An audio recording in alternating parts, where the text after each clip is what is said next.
welcome to the Scene Weekly podcast, where we peruse the muse 1 week at a time with one movie at a time. This week's episode is focused on closing deals in any way possible with Glengarry Glen Ross. I've actually tried saying this like a million times and fuck it up each time. Showing out on the silver screen. Come join Jonathan and Steven for another week of hopefully less plot chatter and copious more film banter. We are Scene Weekly, and welcome to our world. I should ask you a question. How was your graduation? Oh, yeah. The graduation from my improv tutorial, my improv 101, basically what is what it was. But yeah, it was great. I put on a show with my classmates, and Figuratively or literally? Literally. I mean, we had paying customers. It cost $5 to come see me perform with my improv troupe, and we did a great job. We coined ourselves Home Improvement was our team name. Nice little pun there. Shout out to to my crew. But yeah, I did 8 weeks of training with this class, and then we put on a show, and I think it went pretty well, actually. We forgot all our lines, which I think is the point of improv, so we just made everything up. When is Home Improvement 102? It's going to be 201 is what we moved to, what we graduate to. When is that? I signed up for a class. I put my name in there for May, but I'm fourth on the waiting list, so I have to. Hopefully, some people drop out. Do you need some help? Yeah. Can you Tanya Harding. The excuse could be like, they broke their ankles. It was just a little bit of improv in the streets. Just a little acting. They didn't actually get hurt that bad. I don't want anybody to go to a hospital or anything like that. Just maybe skip this class so I can drop in. Glengarry Glen Ross. You got your leads, my friend? You got them in hand?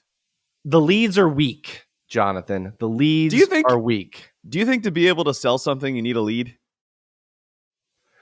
I mean, yeah, I think you do need a lead. I think you need to know who you got to call. You can't just call random people. You can't get a phone book and just call. If Pacino called me up without me knowing, or like I was not involved in a lead, nobody knew of me, I think I would buy whatever he's got to sell.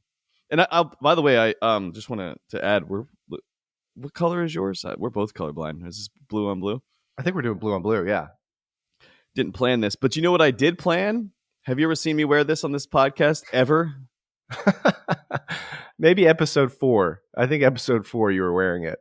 Nope. I have worn this multiple times. This is a Drill to Win. It's going to be a sponsor of ours, but I just want to be very clear. I've never worn this in this getup on the podcast, so I feel very unique. You know why it's different? I have a pick here. I put my pick here, a guitar pick, and that makes it different. Oh, wow. So I feel unique. I feel ready to go. And how long did it take you to figure this out, to pick this out? It took me a long time to pick it out, but I feel good. A lot of mental effort, huh? Feel good. And I'll give you a bit of background on this. That's going to be a mixture of things, a little bit of a change of route here. And you may not have known about Glengarry Glen Ross for probably a long period of time. I don't think I did. It wasn't one of those movies that gets recommended. It didn't really do well. And, I think it had like a $12 million budget with a $10 million in the box office. It wasn't a big deal. However, everyone involved with it was like, this is going to be a big deal. And while they were actually recording, and I'll give you the background in a second, people would literally show up on their days off and be like, I just want to see how good these humans are acting. It was an ensemble, clearly, and one in which that everyone collectively, when they got together, were like, this is going to be quite a movie. And it became a cult classic. It's a murderer's row. Yeah. Anytime you could start the movie, pretty much instantaneously going into coffees for closers and brass balls, you're going to have something pretty successful, I would think, with, a larger than clandestine group of individuals. But it's a Glengarry Glen Ross, can never be able to say this. It's based on a David Mamet play. of David his own. Mamet. Let's Mamet, get it sorry, right. David Mamet. on his own personal life of trying to sell himself out there in the world and having some trouble doing so. Um, and so he kind of mixed and mashed stories of, I guess, his own life. But the sound bites. I mean, the sound bites you probably knew before the movie itself. I mean, Coffees for Closers was like uh, just so quintessential, and Hit the Bricks, Pal, which is seemingly still being said. But I mean, that was like my first year of working in finance to begin with, and that movie before I even like saw it, I think, um, was so utilized in terms of just nomenclature of like people communicating with each other all the time. Coffees for Closers, and then it became like, okay, can we talk about some like let's use another reference. This is just cheesy at this point. But anyway, it's a cult classic with the ridiculous stacked cast, 95% on Rotten Tomatoes, which is totally merited. You have Pacino, you have the good Baldwin brother. Some may say one half of the grumpy old men duo, Kevin Spacey. You know, some things could be said there, but I'll leave that alone. I think he's a terrific actor. But GGR, it's a scathing attack on American business practices, to say the least. The only characters we do not witness in some way, shape, or form that are stealing, tricking, or cheating are basically meek individuals linked. I don't know how to say these names. Why don't you go after it, Mister? I know all the names on Earth. And Aaron now? I don't know. That's good. Two people, but they're meek and weak. You know, I don't think they really had anything in them. But I ultimately, if their lives and livelihood were pushed a little farther, I think they would also be cheating the other meek people. But Roger Ebert actually gives us a pretty good review where he said, the shabby real estate office in Glengarry Glen Ross, said it well, seems likely to become one of the movie places we will remember, like the War Room and Dr. Strangelove, Hannibal Lecter, his cell, you know, like the moments of Clarice walking up to it. It's divided into two parts, a glassed-in area where the office manager lives, along with the precious leads, the cards with the names of people who might want to buy real estate, and the rest of the office given over to the desk of the salesman who tried to sound rich and confident over the phone, but despair is all I hear, my friend. And I think that summary itself is kind of the simplest explanation, but like there's nothing to this movie. It's just sell some real estate, get the leads, and that's it. And that's what it seems like, at least on its head. So you go into the details of like how people get pressed when their jobs are about to be ripped away. How are you at sales, by the way? Thought about this a lot this week, and a sales job is something that I think I would be horrible at. I would just, I would be, because you would definitely hear the desperation in my voice. I would not be able to improv my way through a sales call to like say, oh yeah, I'm just got back from California and I just saw this land of real estate here and it is a doozy. But you did take improv. This seems like a perfect opportunity for you. Improv to sales, like it's ideal. In theory, yes, but I don't think improv always leads to the best acting. It leads to comedic acting, but it doesn't lead to persuasional pitches. Well, how about Sort this of say. for a persuasional pitch? Do you think if you're um what the one half of the grumpy old men duo, or just pick you choose who you are in the nice real estate office there, and the good Baldwin brother shows up and is just like giving you the speech, what type of person are you? Like, how do you react to that? Does it hit you in the loins and you're like, yeah, coffee's for fucking closers, let's get this shit? Or you're like, dude, just chill out, brother. Like, okay, you're from downtown. Your watch is more expensive. Whatever. Like, what are we talking about here? Which side of the spectrum are you? Yeah, I think I'm more the Ed Harris of like, who the hell are you to come down here? I'm busting my balls making these calls, going to the Chinese restaurant, having a couple of drinks, trying to hit these people up. That the leads are weak, man. You have no idea what you're talking about. It's like this guy. Does he really close? Does he? Does he have these? This He's idea of got an what it expensive is? watch It's true, and a very expensive car. but I'm sure he has the good leads. That's what I'm thinking. You think? Yeah. Do you think somebody who has just admitted that they don't think they would be very good salesmen? Do you think if you had the leads, you could sell? Somebody is like desirous of real estate, and you have the leads. You think you could sell? I think I could do a little bit better. Yeah, maybe. it's one of those things. I've Why never don't had you a. try to sell me some real estate? How about a condo in Naples, Okay. Florida, Okay, right now? let's do this. All right. So Ring, ring, ring. ring, ring. You pick up. Hello, I'm calling you. Okay. Hi, is this Jonathan Lee? speaking. Who's this? Hey, my name is Steven, and I got your number from our directory here. I saw that you put an interest in some real estate down in Florida, in near the ocean. That's right. Yeah, I'm actually from Kansas. It's a little flat here, and I wanted to get closer to my mom who lives in Naples. Oh Is wow! that Well, yeah? Where are I you will. from? I live. Funny enough, I live in Topeka. Topeka. Yeah, Did do you you? know it? I do. Yes. And so who are you calling from? What's your Oh, organization? so it's Mitch and Murray. We are a real estate conglomerate, and we have some amazing land. I will tell you some Conglomerate. I always like working with the smaller companies. And how did you get my information? Well, I got your information from the email that you sent in the link provided a few days ago, and Interesting. And a yeah, conglomerate. Yeah. So what's the real estate you got here? so it's pretty close to Naples. I will tell you, it's a stone's throw away, if you will. But it is some nice land. It's a little parcel of land. It's got some dirt roads, but it's pretty nice. My great great great great grandfather got stoned during the Crusades. So that really brings back a poor memory for Well, me. I'm sorry to hear that. That is the Crusades. Wow, It's okay. He's you know dead. you know your lineage pretty well. That's All right. great. I'm buying the real estate. That's a stone's throw away from Naples. What?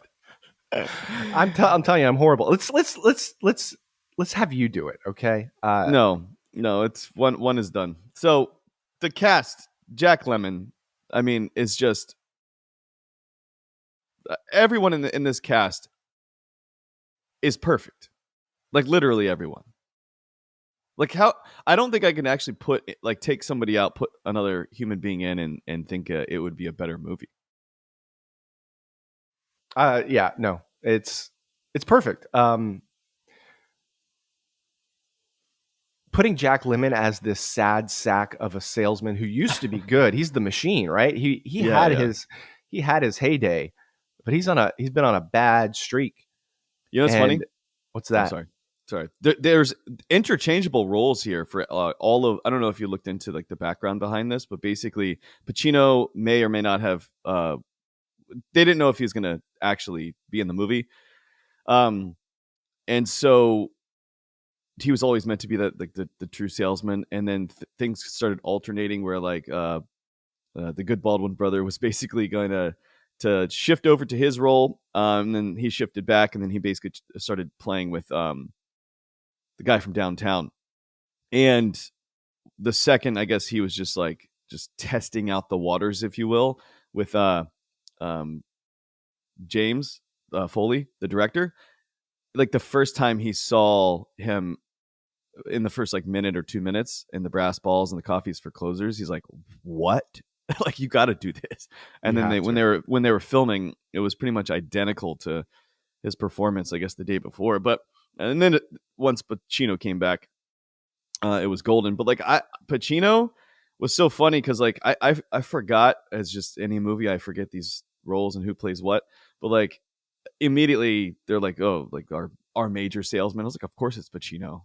Like honestly, like in real life, he could be a salesman. He could like I think you have to be an actor, a good actor, to be a salesman. Ultimately, Yeah, I think that's true. Yeah, and even that whole first scene with the good Baldwin, as you say, Alec. Um, so this is obviously based on a play, um, but they added that in for the movie because yeah, they needed that set piece to kind of just add a little bit. I think it was. I mean, it's obviously it stands the test of time of like one of the most iconic monologues in movie history. yeah. Um, but yeah, they added it in. There's a bunch of stuff added in terms of dialogue that was different than the play itself. I wonder what's going to happen. I'm very curious. Have you seen, because the play, I believe, is out now, or is coming out very soon. No, And it's so on Broadway right now. I'm curious. I haven't looked anything up, and I know who's in it, but other than that, I don't know anything about it. I'm curious to see the mixture of the movie, if at all, because like you have a play that's now on Broadway with major actors, and then you had a film in '92 that was crushing, is a cult classic with these phrases that have been so ingrained in, I think, financial culture, or like salesman culture. How do you not add them in? I guess the question is, would you add them in as the playwright, or somebody who's whoever is like doing the play? I don't know if David is behind it, but is David still alive? Mamet. Yeah, I've met David Mamet before. Nice Did guy. you ask him how to say his name? No, I just know. I just know being Got it. a theater guy. But because I'm in improv. Uh but I will say, like, I don't know if they modify the play to add in any additional like scenes from the movie. I don't think they do, but it's kind of interesting. Like, Bob Odenkirk is playing Shelley Levine.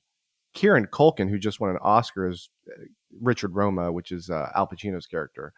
That Um, I found off, yeah, I don't know. off. Like, first of all, love him, but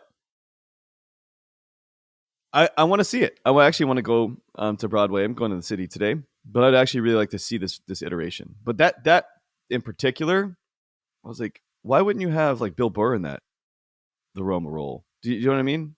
Yeah, yeah, Like yeah. I'd flip that, and I'd take the Jack Lemmon role and make that Kieran Culkin, basically. Anyway, Yeah, it's interesting cast. I'd like to see it, but I think great cast. I think Al Pacino just kills it as Richard Roma.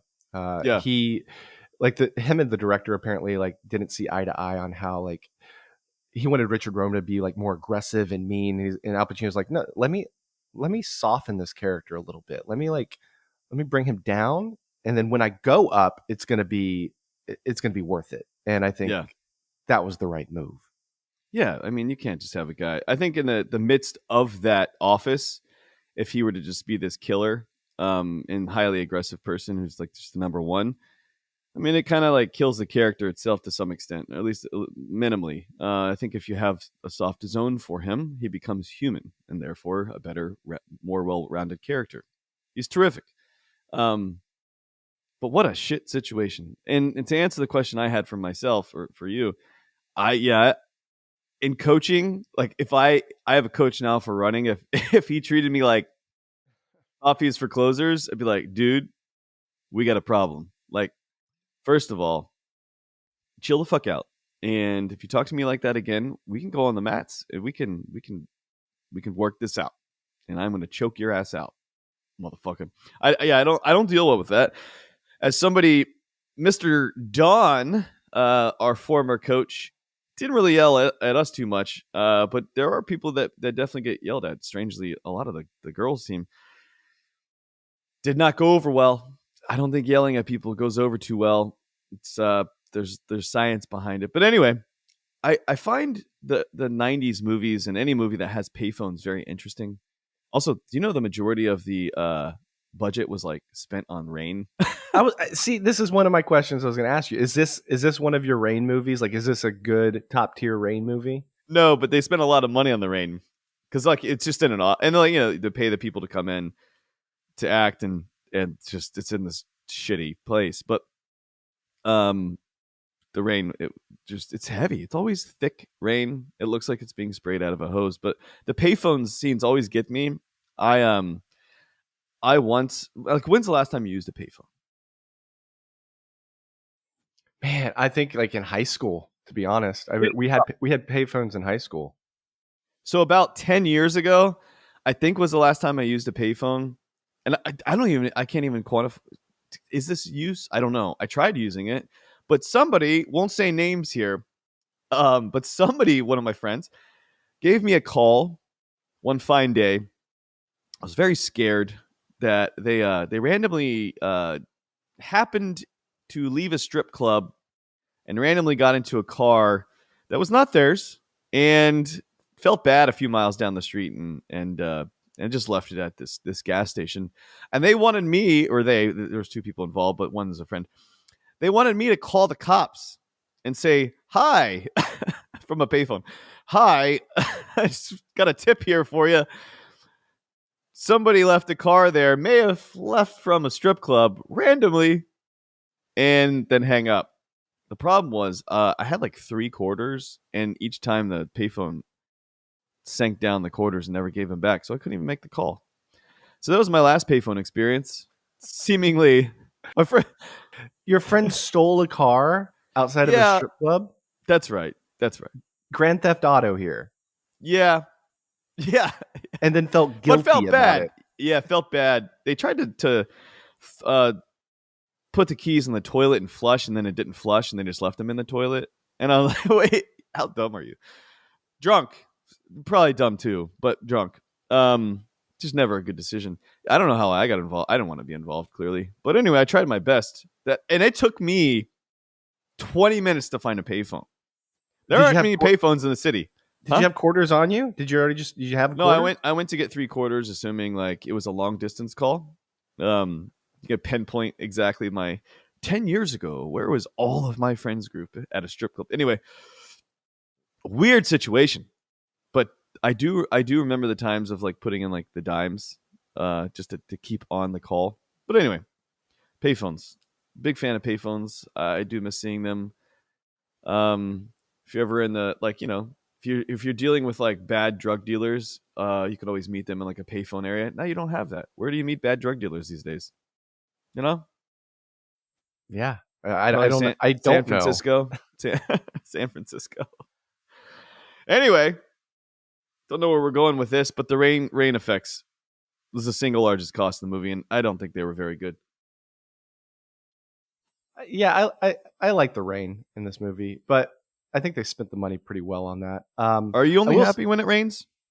I'm pretty happy when it rains because it's usually a glum day. Glum? I don't know. Glum. It's a movie day basically. You go to the movies or you stay in, you watch a movie, whatever. It leads to that. But I will say, the driving force of this movie is the idea of stealing the leads, right? Yeah, that's right. This is Ed Harris's character, Moss, I believe. And I'm trying to wrap my head around it. He's just planting this idea. He's not going to actually do it. He's going to have an alibi, and he's like, they're going to think I do it, but I'm not going to be traceable here. And he's planting the idea for other people to do it, right? Yeah. Would you steal the leads? Do you think you'd be better at stealing the leads or just selling somebody without the leads? What do you do? Your whole livelihood is on the line here. Do you steal the leads? Do you help? Do you think about it? What do you do? Or do you just quit? If I was like in Shelley Levine's character, and I apparently have like a granddaughter at the hospital that can't pay her bills, and they're going to kick her out, and I need $10,000. I need $10,000. I might steal the leads because you're only happy when it rains. That's right. Yeah. You've never heard that song. You've never heard that song, have you? I have heard that song. Just waiting for you to sing it. No. In that situation, boy, yeah, I'd probably steal the leads. Yeah. Are you kidding me? Would I go rob somebody? It's a non-violent crime. Steal the leads, right? Yeah. It's not like stealing a car out of a strip club. It's just breaking into an office. They're basically telling you, like, hi, guys, why don't you go steal the leads that are in here? The most important thing to your livelihood right now. And they're right there in this room that's just not even locked. You can we'll leave them here overnight. Feel free to go sniff them if you like. Like, what? It's set up for them to be stolen. Let's be abundantly clear here. I will say, though, they never really got into the steak knives. I was upset about that because, like, as somebody who is like a connoisseur of knives, like I spent over $1,000 on our last set of knives. Like, oh wow, back in '92. Like, what kind of knives are these? Are these like from Japan, German knife? Like, what are we talking about here? And I want to know the expense to them. Do you know what I mean? Well, let's back this up. It could be a very profitable knife set. let's back this up. First place is a Cadillac. Yeah, did they even say if it was like a used, is a brand new, like what kind of Cadillac? I There don't was a know. picture of a Cadillac. It looked like it was like, maybe you got the picture. yeah. Yeah, But if they're spinning first place on a Cadillac, second place a set of steak knives, I think they gotta be German, right? and They gotta be third German place, you're knives. fired. It's not a good Baldwin, half Baldwin brother. Half? How many Baldwins are there? I don't even know. I have no Is there idea. three? There's got to be three, at least three. Right? I feel like there's a third that I'm missing entirely right now. But anyway, steak knives look good. Cadillac looks good. I think that actually should encourage somebody, at least Roma, to get going. This week's episode is sponsored by Soul Roots Running Company, where you can find the best covers for your feet that make you travel comfortably and quickly across sidewalks like Shell Silverstein.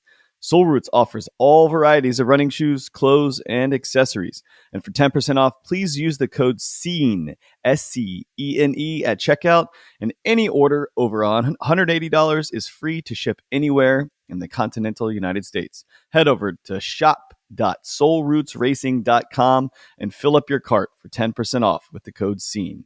But I'll have to say, I couldn't help but think of a yin and a yang in this movie when I was watching it, in that this movie is what could happen or could have happened to Aloha. Where you have like this stellar cast, and then it's like, wah, wah, wah. And then you literally have just like them hanging out basically the whole movie in this grungy office. And it's just actors who know how to act with a great script. And that's it. That's all you got. I know that it's like, it's all you need, but like it's a lot harder clearly to produce a good movie that way, but boy, did they crush. I don't know. I say this every week on something, but you'd be hard pressed to find something that is as simple as this, shot in the same similar location, basically, with a simple script of just getting the leads and then the dynamic of everyone involved. It'd be tough. It's a tough one to beat. It's one of the best ensemble casts put together on film, with people like at their stages of their career. Like you have Pacino, who's like right, probably peak Pacino right there, early 90s, right? Yeah. And then you have I mean, Alan Arkin, Ed Harris. It's just it's incredible, and it's something that you don't find very often. I wonder how much leads are, because like, let's not talk about email. Somebody would probably go into an office. They'd be like, yeah, I'm interested in buying some real estate. They get their phone number, they get their name. And that becomes so prized of like, they're not in our location. Let's say they're looking for some property in Texas, and we don't do Texas. And like, you sell that to somebody. I wonder how much that would cost. Like, how much, like, what would that be, you think? Commissions, let's say, is like a 3%. Like, what do you pay that person, that one single lead? Probably maybe 10% of the ultimate 3% closing costs, or something less. Anyway, I'm curious. Like, I want with the lead game. Be curious of how to get in there. What would that look like? I mean, where are leads coming from now? I think it's all just data scrubbing. If you literally click something on the internet that you might be interested in, that's where the leads are coming from. I think it's flipped up. I think it's flipped on its head. I think that there probably aren't many leads anymore, and inversely, like, the consumer now, whatever that consumer is, now has the ability to go on Zillow and search themselves, for example. That's true. So like, the real estate agents, I wouldn't say like high end properties per se, but I would say on the lower end properties, it's probably a lot easier to find something yourself. And you can probably kick out the commission. With that being said, do you always have to be closing at work? Yeah, every day we close the restaurant, but I'm not always closing. A lot of the time we're open. I get this, like, always be closing. You got to build up, right? You can't always be closing. I don't think you can always be closing. Like, sometimes you have to just sit back and just have like shoot the shit with somebody. You got to build it till you get to the actual close. You don't go in and say, sign this immediately. You gotta chill out. I don't really agree with the always be closing moniker. Well, you got to look at it like this. Like, again, Al Pacino's character, when he's talking to Jonathan Pryce, and Jonathan Pryce is about to walk away because his wife isn't going to let him go through the deal. He's not closing, but he is. Like he's like, hey man, I want to know how you are. I want to know how you're doing. I want to know about your personal life. Blah blah blah blah. But the subtext there, the underlying motivation, he's trying to close that fucking deal. Yeah, you know what's interesting about this movie, and I don't really know the best way to even put it. I mean, I have a note in my head about basically not only are they trying to close the real estate deals, but like even their interactions with each other is like angling for a closing of an emotional closing, if you will, of like how to get the leads. For example, like, you know, trying to entice somebody to steal the leads. Everything in life does appear, at least in their world, to be always be closing to some extent, which makes for an interesting set of time. But have you ever had a boss that was like an always be closing mentality, or like even like a friend or somebody that's just like, why don't you smoke some weed and chill the fuck out, brother? Like, I don't know. You ever had one of those bosses? No, I've never had like a boss that's just Never? or a coach that's Wow. ever like breathed down my neck like that. Because I don't work well under that kind of pressure. Yeah. I'm more of a collaborative, like build me up, not tear me down kind of guy. You know what I mean? Um, Yeah, I'm the same. I've had a couple. Really? I've had two. One is a current friend of mine, I would say. We work really well as a friendship, horrendously. I will never work for him again. Shout out. I know who you think you you know who I'm talking about. But with that being said, I will talk about a previous boss that I did have. Everything was of high importance, and on terms of a scale of risk, like everything was a 10. So like I don't know. I remember we were like a month out from having something due, basically, and he made myself and a chief technology officer work through it for like 24 hours, basically straight, to get it right. And then we just sat on it for a month. And I'm like, I don't understand what's going on. Anyway, he ended up getting fired, and everyone he hired, myself and like 7 other people, all got fired because he was stirring the pot with the always be closing shit every day, all day. And all of us got let go because of it. Am I sour? Maybe. Still, had a a great little job bit. there. But I can never work with somebody like that again.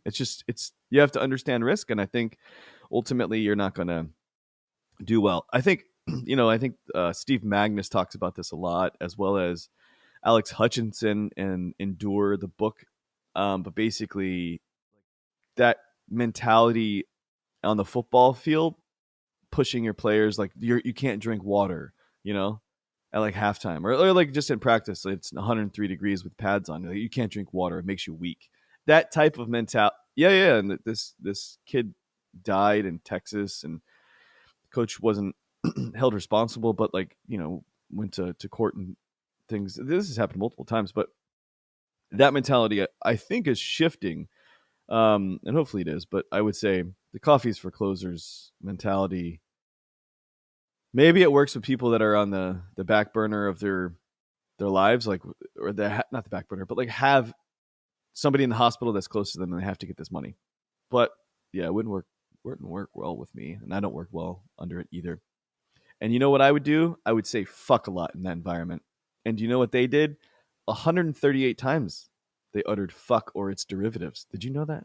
I didn't look it up, but I knew it was a lot. Yeah. And Wow. I think that's 128 more fucks than you've ever said in your entire life, Stephen. That's probably true. That's probably true. When's the last Yeah. time you said fuck? I don't know. It's not one of the top words in my vocabulary. I just don't. I'm not a guy that swears. I'm more like Will Smith. He chooses not to curse in his rhymes. I'm like that in my life. When you say a cuss word, you're the type of person that when you say it, you're like, I don't really feel it either. Yeah, because I didn't grow up saying it. It was not. It was never something that I went I didn't to. either. and I didn't cuss until I was in my 20s, probably. Oh wow. Yeah. Yeah. Same. Yeah. Same. I remember I said damn maybe once when I was in the house, and I got heavily scolded for that. But when I say fuck, I mean it and I feel it. And I think other people feel it too. Like, fuck, he means that shit. Whereas you're like, oh, like it's more of like a darn. Oh, fuck. Oh darn. Oh man. Gosh, gee willikers. But when they said it, I was like, especially with Pacino, for example, when he says fuck, he means fuck way more than I do. It's like, it's an intensity that I appreciate. But I think 138 times is quite a significant feat. Is it too much? Is it? I mean, it's significant, but is it earned? Probably, so much so that I didn't realize it said it that much. So I think it was earned. If the environment is sets the tone, if you will, then I think it's a good one. But I will say, I really want to see this on Broadway, and I think the way they set up the characters, they chose correctly, but I think they should have been interchanged. And I wonder, do they ever do this?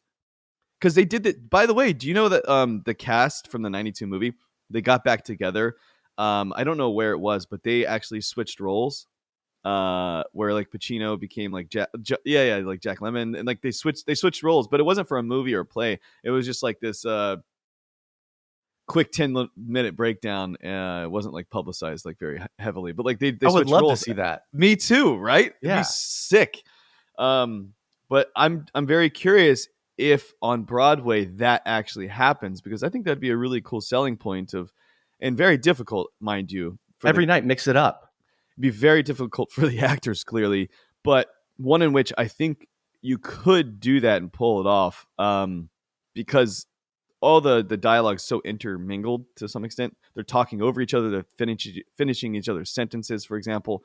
And I think it could be like one of those run-ons that you switch up the character set, which would be cool, because it would be that effort of Clue, for example, tried to do this and really releasing multiple versions, thinking people would show up multiple times. Never worked. But I think in this instance, live, you would get that performance, and it would be a different thing. If you had the money, I would do it. I'd go check it out a few times. I would definitely check it. Did you watch the Baldwin do his SNL skit with the elves and Santa? The one you provided me 90 seconds before we started recording this. Yeah, that one you sent to me. Yeah. I did watch it. Always be clogging. Is that the no cobblering? Cobbling. Cobbling. Yeah. So yeah, the act of making shoes. Is that what it's called? So yeah, the act of making shoes. Because didn't the tools are no good. The tools. I didn't watch the whole thing. Daniel Day-Lewis gave up his whole existence as an actor to cobble. I don't even know. Why don't they just say make shoes? Isn't that so much easier? I don't even know how to use that word. How do you use cobble? Cobblestone? I have no idea. What is cobblestone? It's what you walk on. Is that just like shoe walking material? I'm so confused right now. Like a cobbler, because I think of cobbler. First of all, I think of cobbler like I'm thinking of a food, and then I also think of a gobbler with like a turkey. And so like the confusion I have, is it just a shoe? The act of making shoes? I don't know why they call it that. That's a good. I mean, cobble. I would like to own a pair of Daniel Day-Lewis's cobble shoes. Have you ever purchased a pair of I don't even know how to say this, shoes made by a cobbler? I would say so. Yeah, I wear them every day. They're Danish clogs, and so made by a clogler. A clogler out of Europe, and it's something that I wear because it's non-slip and it's great for the kitchen. So that's nice. I was in Greece. Yeah, I was in Greece, and there was this famous sandal maker. Is he a sandal maker? I see. Now I'm confused. Do they call them sandals because they walk on sand, and cobblers because they walk on cobblestone? I think so. You can only use your sandals to walk on sand, though. You can't use them anywhere else. But I had these very nice leather. It took a while to break in. Put olive oil on them to make them a little darker. Had them for like 10 years and then they broke and I had to get rid of them. But they were very well made by hand and took like a week to get them done, but perfectly suited to my foot, my feetsies. You still own them? No, they broke and I had to throw them away. Ah, yeah, bummer. Can't even remember the guy's name. I have a picture with him though, but he's a famous dude from somewhere in Greece. Somewhere. Athens, I'll say. I don't know. Anyway, great movie. Good cast. No, great cast. I found it interesting. By the way, does Mr. Ebert, did he, how does he scale things? The stars? I think he gave this 4 stars. He does okay. 4. Yeah. Okay, so he gave this 3.5. And I was like, is there only like a 4 stars max for him? Curious to see what he would give a 4-star like movie. This is just kind of crazy. Anyway, glasses. How do you feel about your glasses these days? I feel like my vision's going bad again. My vision has not changed since sophomore year in high school, and pretty proud of that. You know, did you know eating a lot of carrots? Why don't you get LASIK? I'm not too keen on eye surgery. I don't know. It just kind of freaks me out. Plus, I like wearing glasses. I think it's a good aesthetic. You can still wear them. Yeah, but then I'd be a poser. And I don't want. Did you know Horace Grant fixed his eyes? Do you know who Horace Grant is? First of all, no idea. Basketball player who made the glasses when playing basketball popular. The goggles, yeah, the goggle glasses, yeah. Got surgery.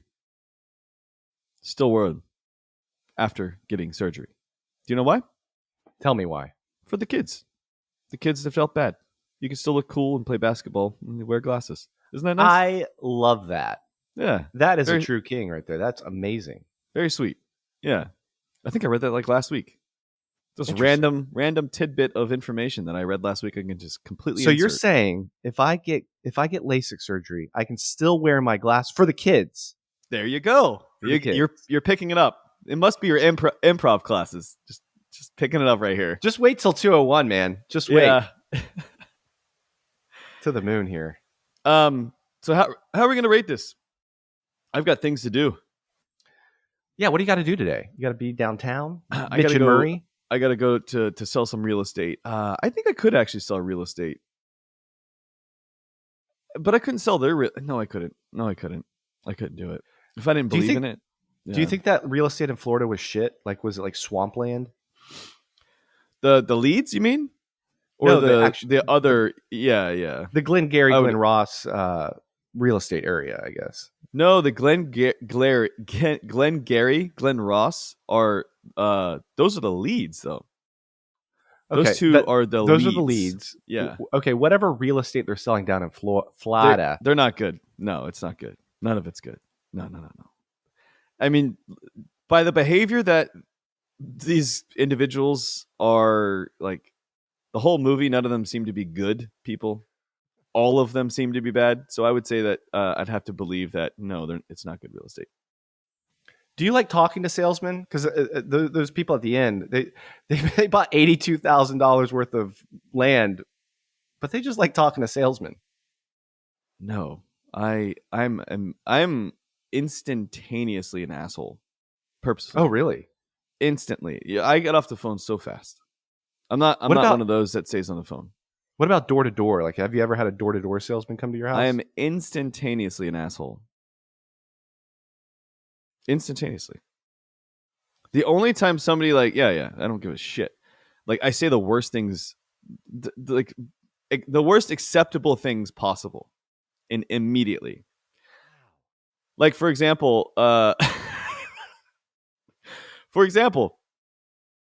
this is terrible. For example, somebody, I'm mixing and mashing these stories here, but collectively they mold together.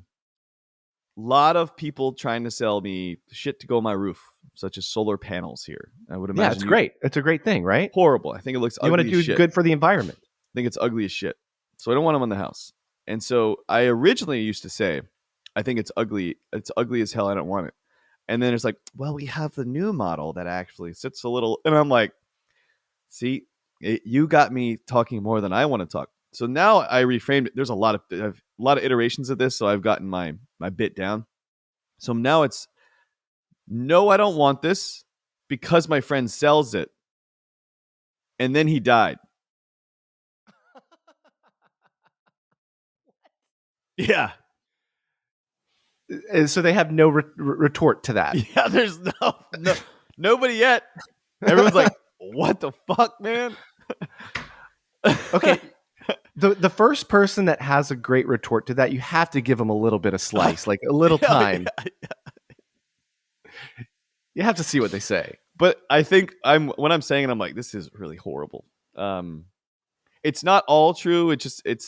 I mean, I did have a friend who did sell it, whose brother died. But like, it's a different story. It's the same. Yeah, it's a story that I thought it randomly live because I was like, I am fucking tired of this. But with the people that do come to my door that are on like the basketball team trying to sell like Snickers, I'm also instantaneously quick with that. I don't even like, oh, you're from the local basketball team, and I'll just like, here's $5. Okay, bye. Like I don't want it. I don't need to hear it. You don't need to sell me. Here's $5 and leave. Do you get a Snickers? Oftentimes, 99.9. If my daughter's there, yes.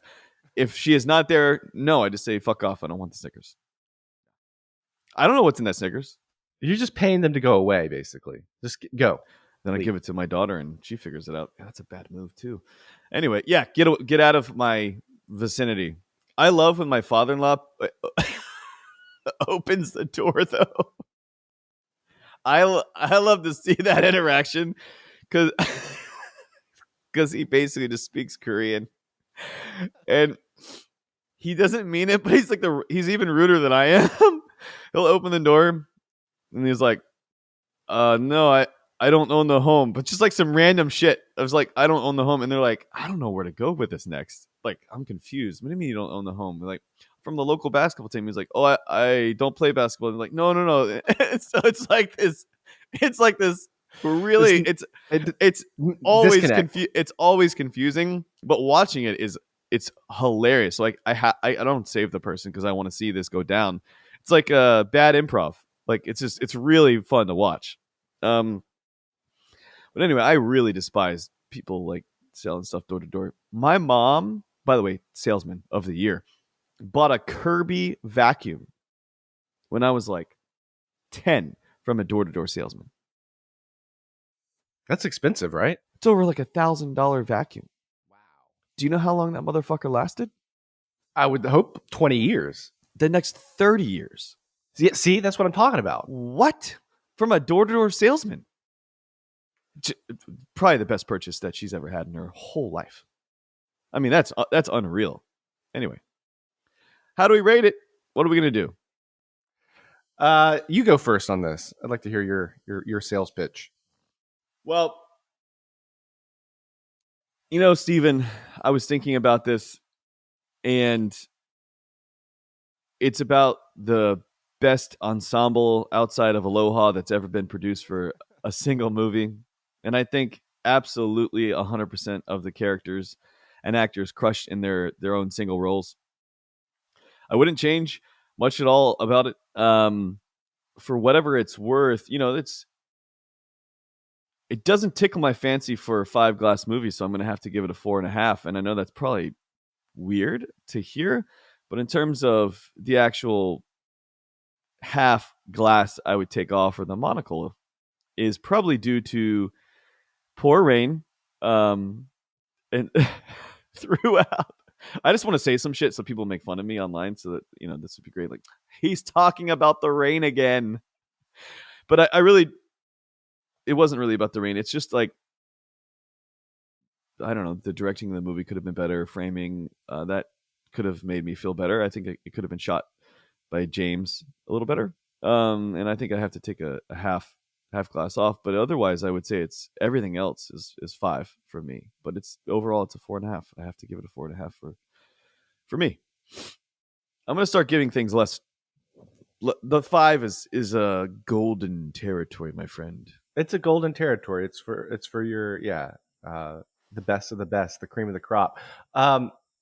Yeah, this was never going to be a 5 glasses movie for me either. And I'm teetering on where to put it. Sure. Yeah. Murderer's Row of casting.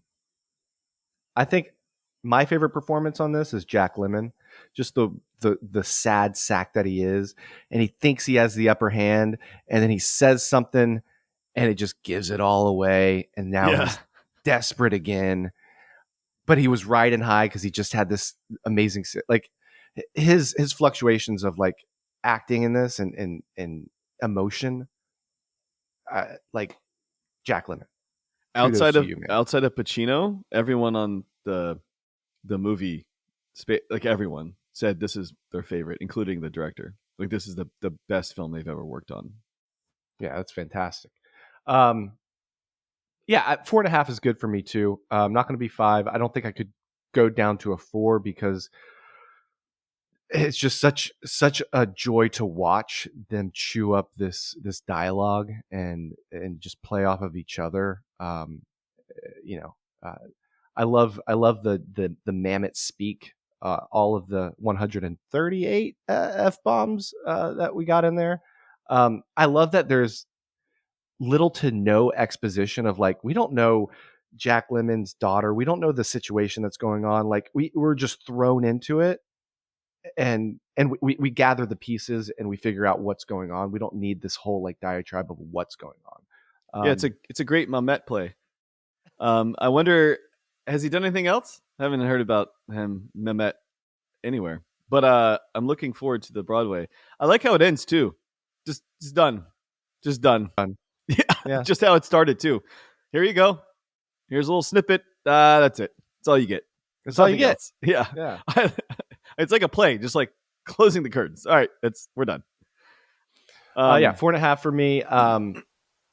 Well, yeah. I'm curious for you to introduce our movie for next week. Well, I have to say, do you want to wait until to have the introduction? Or do you want to say what we're going to do?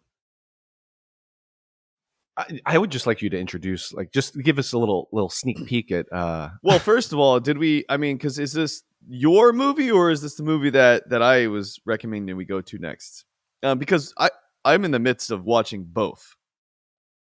Oh, okay. So are you in so I've laid the groundwork for a number of films here, but I do know that I kind of want to go with the 2012 movie that you recommended. Oh, me. So not your recommendation, mine. So Pixels we're going to watch.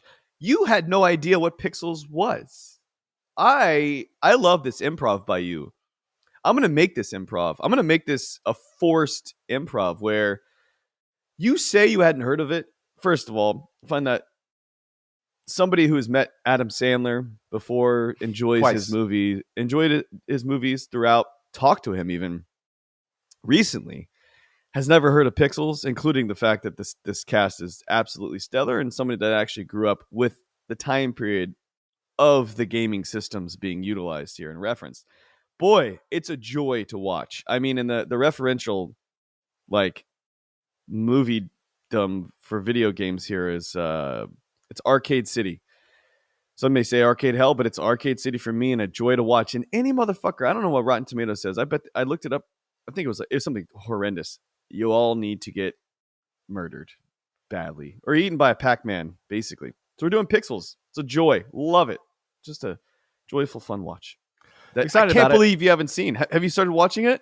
No, not yet. I'm doing it this weekend. It's my weekend watch. Yeah. Well, anyway, I have to get into the city immediately. So okay. Until next time, always be closing.